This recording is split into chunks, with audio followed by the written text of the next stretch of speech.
Try Hard, a working class synthwave album from Chillkid. Link in the description.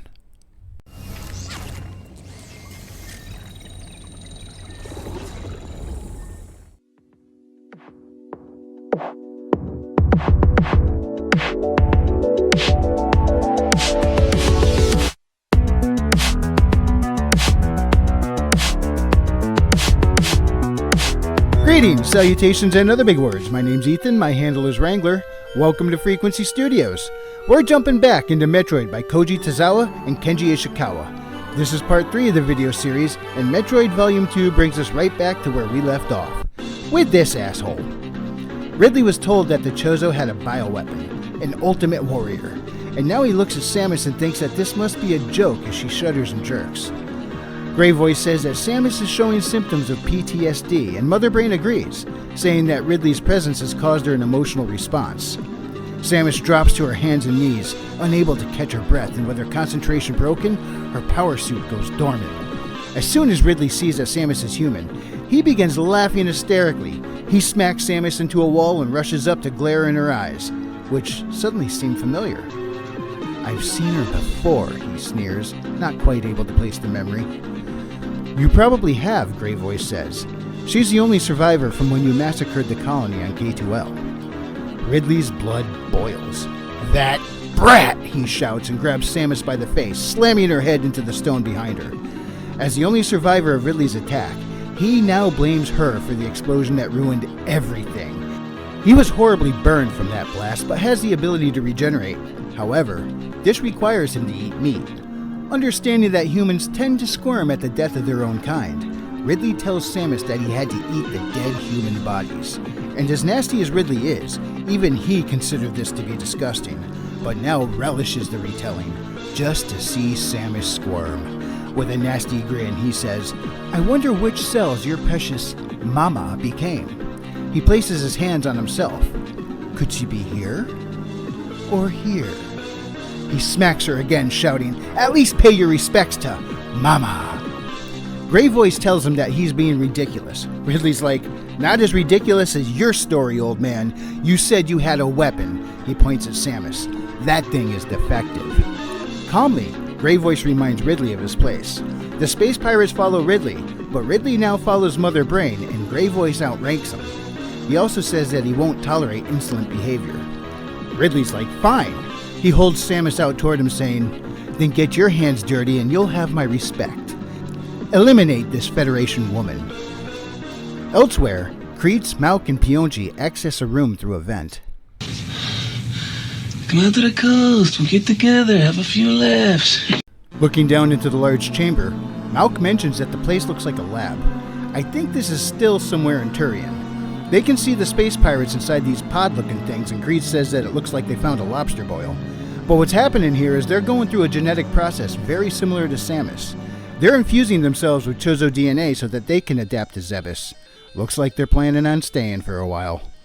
Remember back in the first video, I mentioned that these folks would become known as Zebesians. This is where it starts. But from their vantage point, they can also see who they came looking for, the Chozo. Then Malk recognizes Platinum Chest. He's the one who advocated for Malk's people to join the Federation. Kreetz smirks and says, "This is actually good news, because now you get to say thank you by rescuing him from space pirates." They don't have much time before the Federation begins their strike, and they begin to work out a plan, but the strategy they conjured goes right out the window when more people enter the chamber. Grey Voice and Ridley, who's carrying Samus. Ridley asks Grey Voice, "What do you mean you can't do it?"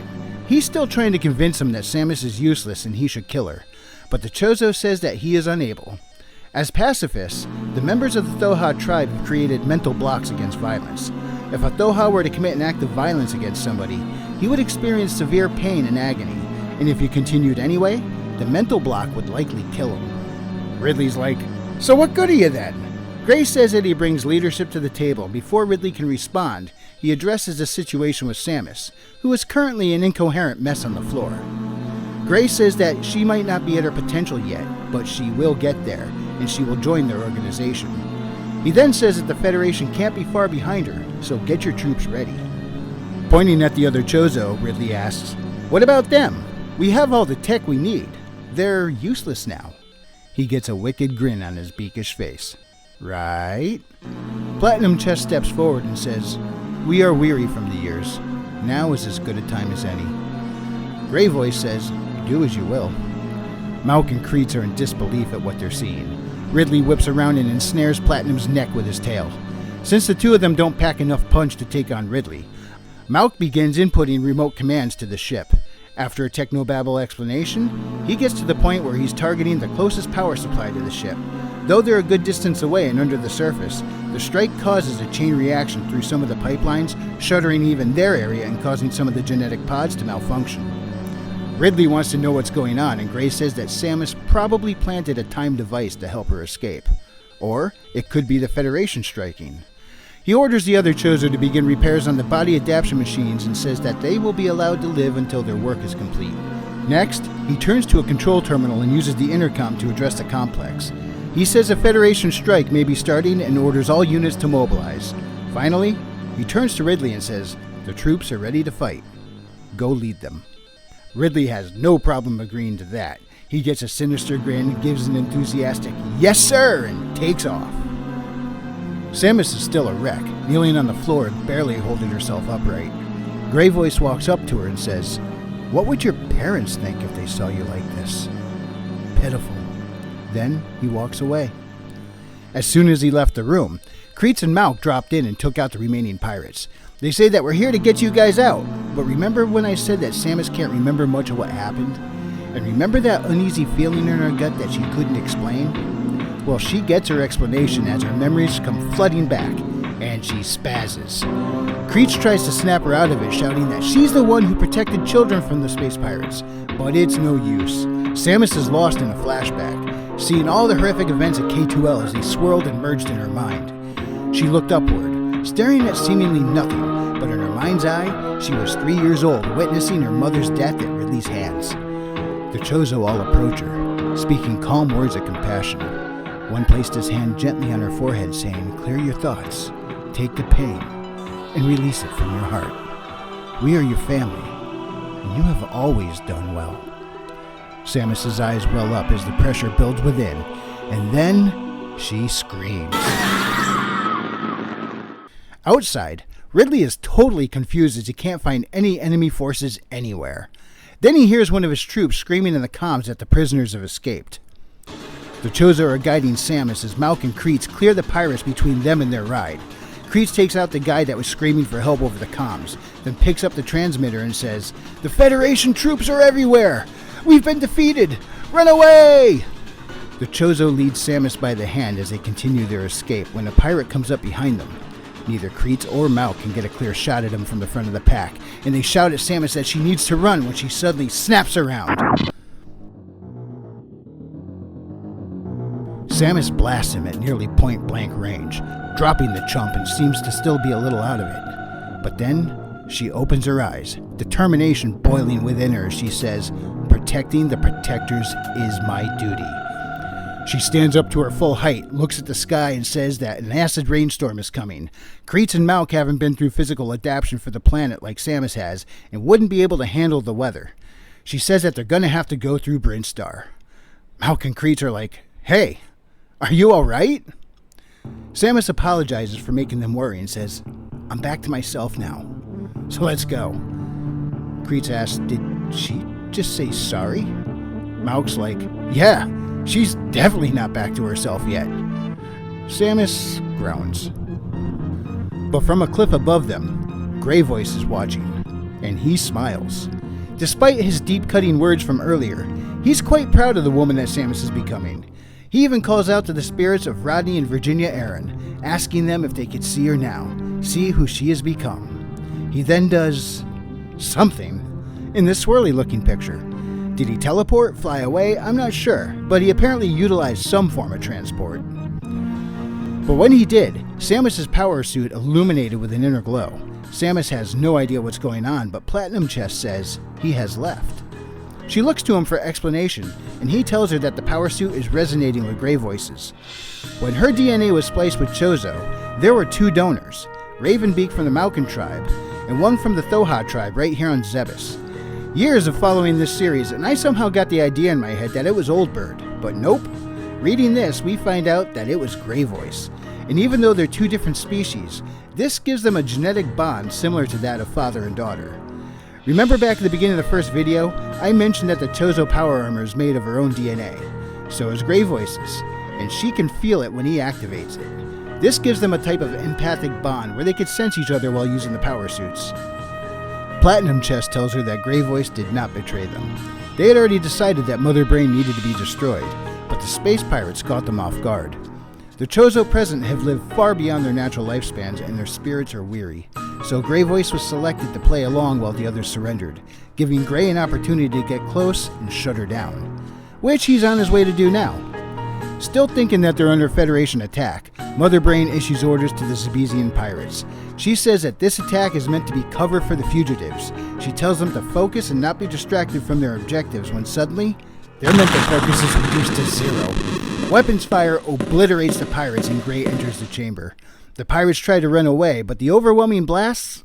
I don't think any of them even made it to the door. Unfortunately, that thing that was mentioned earlier about the mental blocks, that wasn't him BSing his way out of getting his hands dirty. Gray was telling the truth, and he's experiencing nasty pain every time he fires a shot at these guys.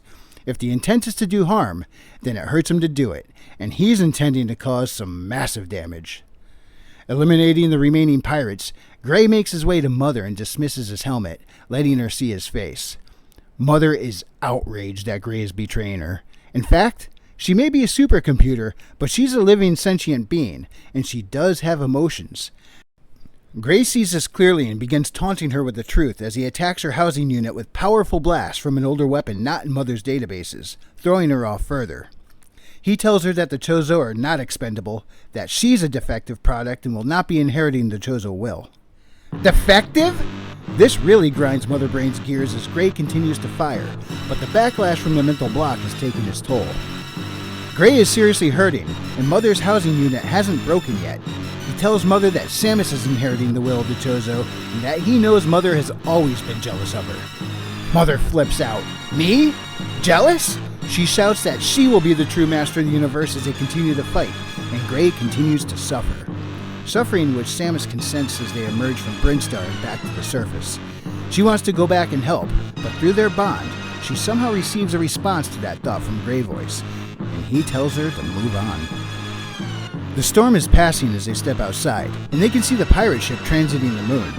Back in Turian, Gray is unloading everything he's got at Mother's housing unit, but before the jar breaks, Ridley comes rushing back.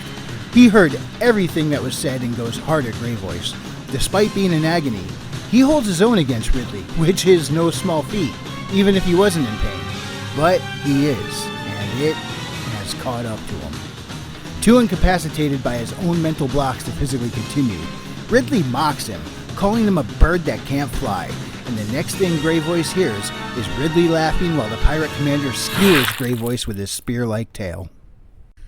Leaving Atmo, Samus can sense Gray's passing, and their troubles aren't over yet. The pirate mothership is directly between them and their jump point. Kreitz is not happy. The Federation should be there now, and he's feeling all sorts of vulnerable. He starts putting a call out over Federation frequencies that they need them here now. When they don't respond or show, he spazzes out screaming, "My mother could run here faster! Get your POS fleet the F over here!" Suddenly, a massive fleet does appear and Kreitz receives a transmission. "This is the Federation Battleship Vixen 4. Report your name and rank immediately, or I will take my POS fleet the F out of here." Kreitz is like, "Oh, so they could hear me!" The fleet takes on the pirate forces, covering the escape of Samus and her crew. Not sure exactly how that battle ended, either a stalemate or a big loss for the pirates, maybe a bit of both. But however it went down, neither the Ch12 nor the Federation reclaimed Zebes. Mother Brain began rebuilding the space pirate operation, and the folks of the avian-altered crab-like species would from this point on become known as Deebeegeeks. Samus would spend the next couple of years working as part of General Malkovich's team. However, some very well-meaning but unfortunate writing choices, exasperated further by mistranslations, led to a tragic incident where Samus and Adam could no longer see eye to eye. This is when she ventures out on her own and becomes a bounty hunter. But we pick back up with Malk a year or two after that. Excuse me, Commander Malk. Yeah, he's become quite accomplished. He and his crew are responding to a distress signal. Another colony was being attacked by pirates, but when they get there, it's too late. Everyone is dead. The bodies, however, are strange. There is no physical damage to them. They're just lifeless husks. Even their rifle batteries are dead, all energy drained. Malk recognizes that odd smell. That same smell when they found the lifeless Zebezian in Criteria, and he realizes what happened. The space pirates have stepped things up to a whole new level of dangerous. They unleashed Metroids on the Star Colony. I'm going to put the break here, and we'll come back with a conclusion to the Metroid manga in the next video. Thank you so much for watching. I really do appreciate you guys taking your time to go over the lives of fictional characters with me. They may be fiction. They may be stories, but stories facilitate social bonds through shared interests, and what's really cool about a manga is it's actually providing a common ground among multiple cultures. I, as well as most of this channel's audience, am in the United States. This story hails from Japan. Whatever the region or culture, many stories still share common themes, and with things like the internet can allow folks who are a world apart to find a means of connection. That's powerful, and I hope to find more awesome stories to share with you guys in the future. Links are in the description, and I'll be back in a couple weeks with a conclusion to Metroid.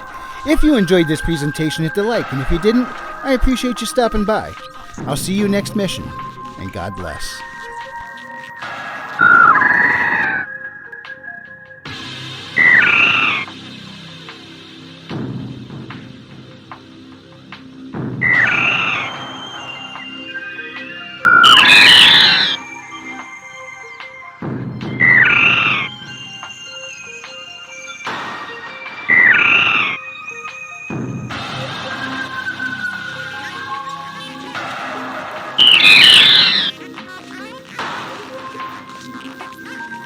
Yeah.